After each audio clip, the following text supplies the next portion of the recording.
Ya, baiklah, selanjutnya kita lanjutkan yaitu prinsip kerja mesin dua langkah ya. Nah, ini gambar konstruksinya mesin dua langkah. Nah, ini. Nah, ini mesin dua langkah tadi sudah dijelaskan. Jadi proses kerjanya mesin hanya dilakukan atau diselesaikan dalam 2 putaran force engkol ya. Sehingga setiap satu gerakan piston melakukan 2 proses kerja.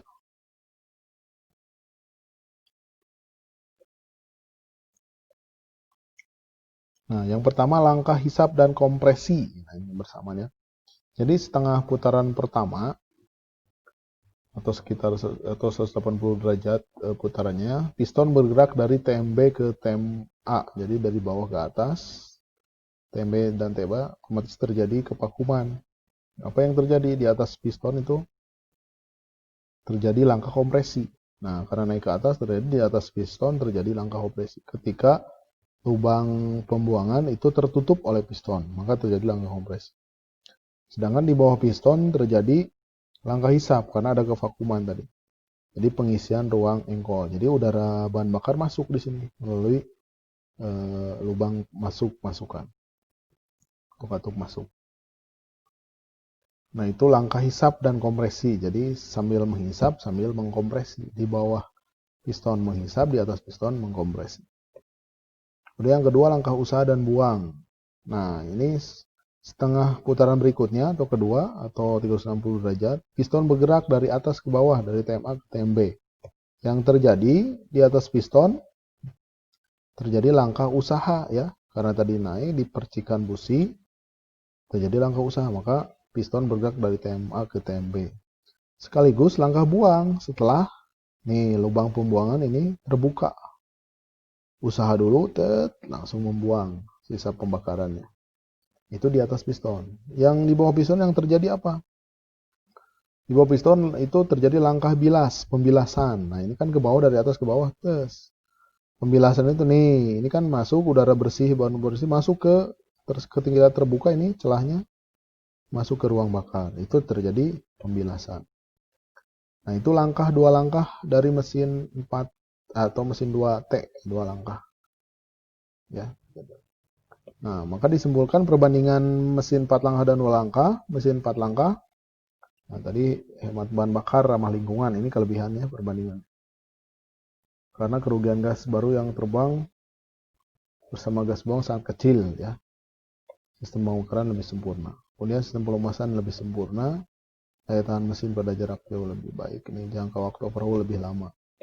Hemat pemakaian minyak pelumas karena tidak ada campuran. Engine brake lebih besar. Kerugiannya apa? Konstruksinya rumit ya. Nah, tapi ini digunakan mesin 4 langkah itu di kendaraan sekarang. Akselerasi lebih lama. Kemudian keunggulan 2 langkah, konstruksi lebih sederhana, akselerasi lebih baik, ini keunggulan. Cuman kekurangannya tadi, sistem pembuangan kurang sempurna, motor bekerja tidak teratur pada putaran rendah, pelumasan relatif kurang sempurna, jadwal perawatan lebih singkat. Nah, itu ya motor torak berdasarkan tadi langkahnya itu ada mesin 4 langkah dan 2 langkah. Selanjutnya berdasarkan susunan silindernya. Torak dibedakan menjadi ini, bentuk inline sudah dijelaskan oleh Agung. Bentuk inline, bentuk V, dan bentuk boxer. Dan satu lagi berdasarkan penyalaannya, ada mesin atau motor bensin dan motor diesel. Ya. Bensin penyalaannya oleh busi, kalau diesel tanpa busi, artinya oleh kompresi tekanan tinggi, ya. Lalu dipercikan bahan bakar. Nah itu, nah seperti disampaikan tadi, yang dipelajari nanti di EMS ini, kita belajar motor torak 4 langkah, atau motor 4 langkah yang terdapat pada mesin mobil sekarang ini. Nah, yang ini bagian-bagian mesinnya diantaranya ini gambaran mesin yang pertama itu silinder blok.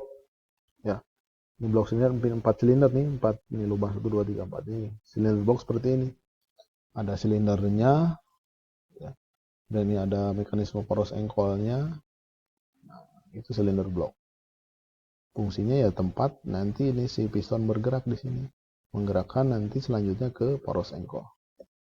Kemudian ada silinder liner itu ini di boring. Nah, kalau kita ini atau liner ini, nah ini harus kuat, tahan gesek, tahan panas nih, tahan muai ya, tidak mudah memuai. Ini ada bahan khusus. Nah ini contoh silinder menyatu dengan blok. Ada dua jenis tadi dijelaskan, jenis basah, jenis kering. Kering mah tanpa ada water jacket nih, bersinggungan langsung dengan water jacket. Kalau ini ada water jacketnya nih, bersinggungan langsung dengan water jacket atau pendinginan air ya, air pendingin. Yang ketiga mekanisme engkol. Nah ini terdiri dari ada piston, ring piston ya, pin piston, kemudian batang piston, poros engkolnya sendiri atau dan flywheel ini. Ini poros engkol ini engkolnya, ini porosnya, ini flywheel. Kemudian piston dan ring piston. Nah ini piston sudah dijelaskan tadi. Ringnya nih ada ring kompresi dan ring oli. Dua ring kompresi di atas, di bawah ring oli ya. Nah ini pistonnya dari campuran besi aluminium ya. Kemudian batang piston, connecting rod. Nah ini batang piston. Nah ini pin pistonnya. Nah ini nanti yang kecil atas bagian menyambung ke seher atau ke piston. Bagian yang besar ke bawah itu ke poros engkol ya, memutarkan poros engkol. Ini bushing, ada bushingnya, kemudian bearing cupnya nih ada, ini contoh batang. Kemudian ini poros engkol, crankshaft. Nah ini poros engkol, dihubungkan dengan flywheel nanti. Nah ini batang piston tadi. Nah kemudian ini flywheel, roda penerus atau yang ada nyebutnya roda gila mungkin. Roda gigi. Nah ini roda penerus, roda gigi pada flywheel nanti akan terhubung. Tadi putaran poros engkol memutarkan flywheel, nah terhubung dengan roda gigi pada motor starter. Ya kalau akan pertama menghidupkan di starter, berarti gigi starter berputar memutarkan flywheel, menggerakkan poros engkol, menggerakkan piston. Ketika piston naik, nanti kontak on, busi menyala, akan terjadi pengapian. Maka setelah menyala, nah ini berputar sendiri. Ini akan kembali lagi si starter motor starter, si giginya. Itu roda penerus. Kemudian kepala silinder head. Nah ini tutup tadi dari blok silinder ada kepala silinder. Tadi disebutkan di kepala silinder ada mekanisme katup, ada busi, ada katupnya sendiri. Nah itu terdapat pada kepala silinder. Nah ini 4 silinder contoh. Kemudian ada intake manifold, exhaust. Intake manifold masuknya bahan bakar udara, kemudian exhaust itu untuk keluarnya sisa bahan bakar. Itu kepala silinder. Nah ini tadi bagian kepala silinder. Ya, ini ada mekanisme katup, ada katupnya sendiri, ada busi. Nah ini kepala silinder. Kemudian ini nomor 6 ada saluran masuk. Nah tadi intake ya, intake saluran masuk. Kemudian selanjutnya mekanisme katup sendiri. Nah ini. Nah bagian mekanisme katupnya ini contoh nama bagian mekanisme katup, ada tuas katupnya. Nih ada katup kepala silindernya, kemudian batang penumbuk, pusrod, mangkuk penumbuk, kemudian blok silindernya sendiri ini, kemudian ini poros cam ya, noken as ini yang jenis. Nah kita lihat ini beberapa jenis untuk mekanisme katup atau tipe. Nah ini yang pertama OHV, overhead valve. Nah ini seperti ini. Jadi overhead, kalau dari bahasanya overhead valve, jadi katup berada di atas kepala. Nah ini di atas ya, over. Nih ini katupnya nih, overhead valve. Nah contoh yang tadi ini ada batang penekannya. Nah ini digerakannya oleh ring gear. Timingnya berupa ya nih gear nih, gigi ya. Ini crankshaftnya. Itu yang pertama jenis OHV, overhead valve. Membedakannya apa ini? Ya, jadi katupnya berat tadi. Ini overhead valve. Kemudian tipe yang kedua overhead camshaft OHC atau disebut ada SHC, single overhead camshaft. Nah ini. Nah yang di atasnya ini camshaft. Kalau tadi OHV itu valve, jadi katup yang di atasnya itu. Sementara camshaftnya di bawah nih ya, makanya ada pusrod. Nah bandingkan dengan OHC, overhead camshaft itu camshaftnya ada di atas kepala silinder nih, camshaftnya. Camshaftnya, ini ada yang jenis A itu menggerakkan katup atau berupa tuas ayun yang B. Nah, digerakkan bisa oleh timing gear atau timing belt, timing belt. Ya, timing gear atau timing belt. Nah, ini OHC maaf, atau SOHC, single overhead. Nah, ini sama ini tadi. Ini sama nih, atau single overhead camshaft SOHC. Jadi si camshaftnya single. Kita bandingkan ke tipe ketiga.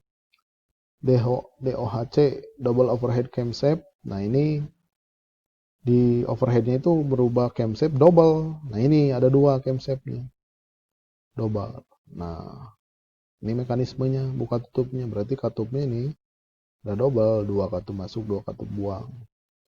Ini ada timing belt, ada yang dengan belt, ada dengan chain, ya, dengan rantai atau dengan belt, dengan sabuk. Nah, itu perbedaannya, ada S. Jadi sekali lagi, OHV overhead valve itu ada di atas, katupnya, camshaftnya ada di bawah.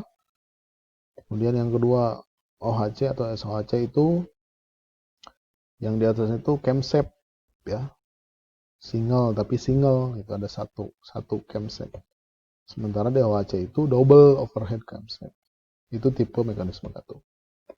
Nah, ini sudah dijelaskan juga waktu pembukaan dan penutupan katup.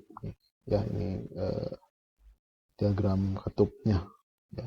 Tadi kan katup masuk, hisap membuka ketika tahap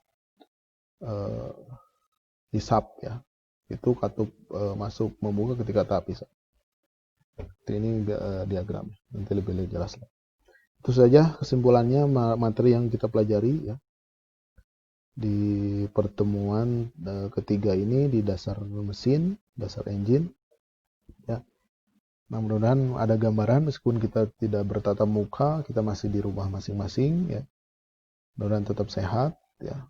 Mudah-mudahan ada gambaran setelah nanti kita tatap muka sudah ada dasar dari materi yang diberikan secara daring ini. Terima kasih atas perhatiannya. Mohon maaf atas segala kekurangan. Sekali lagi untuk anak-anak sekalian, tetap sehat, semangat, ya. Nah, nanti selanjutnya bab selanjutnya itu tentang sistem pendingin pada engine. Nanti seperti kemarin akan ada pembagian tugas untuk kelompok kedua, ya. Nanti akan di-share di grup WhatsApp-nya. Pembagian tugasnya membuat presentasinya, menjelaskan kembali, ya, hasil mempelajarinya. Yang saya harapkan itu jangan hanya membaca materi saja, ya, tapi dipahami, ya, sehingga menjelaskannya itu lebih paham. Ya, tunggu, ya, nanti pembagian materinya melalui grup WA-nya untuk kelompok 2, baik TOT 1 maupun TOT 2. Sekian, terima kasih atas perhatiannya. Kemudian atas ini harus menggunakan kuotanya, mudah-mudahan ada rezekinya nanti. Terima kasih. Billahi taufiq wal hidayah. Assalamualaikum warahmatullahi wabarakatuh.